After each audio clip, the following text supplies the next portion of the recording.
What if I told you the Raiders might not even use that number 1 pick? And what if I told you that actually, depending on what happens, that might not be the worst idea in the world?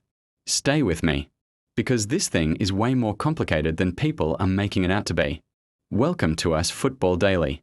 Let's get into it. Alright, so let's start with what we know. Everybody and their grandmother expects the Raiders to take Fernando Mendoza, Heisman Trophy winner, national champion out of Indiana, with the number 1 overall pick. And honestly, that part feels locked in. But here's where it gets interesting. Taking the quarterback is the easy part. What you do right after that, that's where this rebuild either takes off or falls flat on its face. And 2 big names in the media have 2 very different opinions on how the Raiders should build around Mendoza.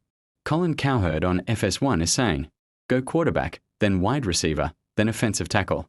Simple. Smart. Step by step. And look, there's a reason that makes sense. If you give a young quarterback a receiver he already has chemistry with, like Omar Cooper, who played alongside Mendoza at Indiana, you're cutting that adjustment period in half. We've seen rookie quarterbacks struggle when they don't trust their weapons yet. Chemistry matters. Cowherd is not wrong about that. But then you've got Mina Kimes over at ESPN saying forget being patient, be aggressive. She wants the Raiders to trade back UP into the first round and go get Denzel Boston out of Washington. Don't wait at pick 36. Don't hope he falls. Go get him. And bro, when you look at what Boston did last season, 56 catches, 755 yards, 10 touchdowns, 87.7 PFF grade, that's not a project. That's a proven producer. Big body. Physical.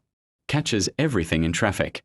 And he fits exactly what Mendoza does best, those back shoulder throws, contested catches, winning at the catch point. So now you've got 2 completely different philosophies on the table.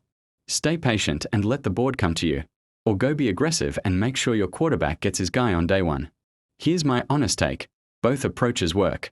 But they lead to 2 very different versions of this offense. And when you add in the fact that the Raiders already have Brock Bowers, who Kirk Cousins called maybe the best tight end in football right now, the weapons conversation gets really exciting really fast. Mendoza plus Bowers plus either Cooper or Boston. That offense has an identity. That's not just filling holes. That's building something dangerous. But here's the part that stopped me cold when I heard it. Multiple teams have actually called the Raiders about trading for the number 1 overall pick, the Mendoza pick.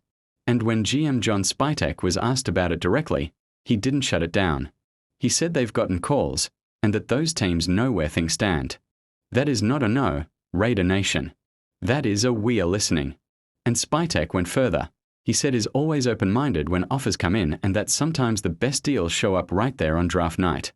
Now look, nobody's calling about pick number 1 to take some other player. If any team wants to trade up to the top spot, it's because of one person. Fernando Mendoza. That's it. Full stop. And here's where I land on this personally.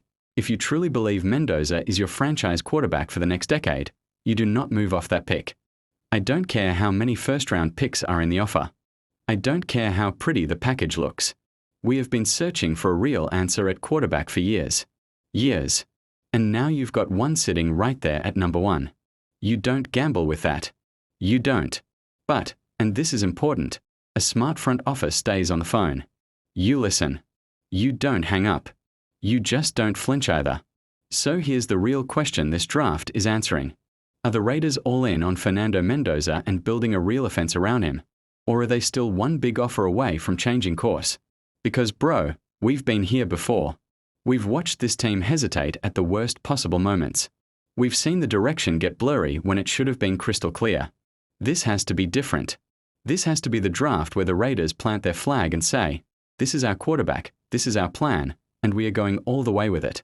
If they do that, with the right picks around him, I genuinely think this team turns the corner. If they don't, we are going to be having this exact same conversation next April. And nobody wants that.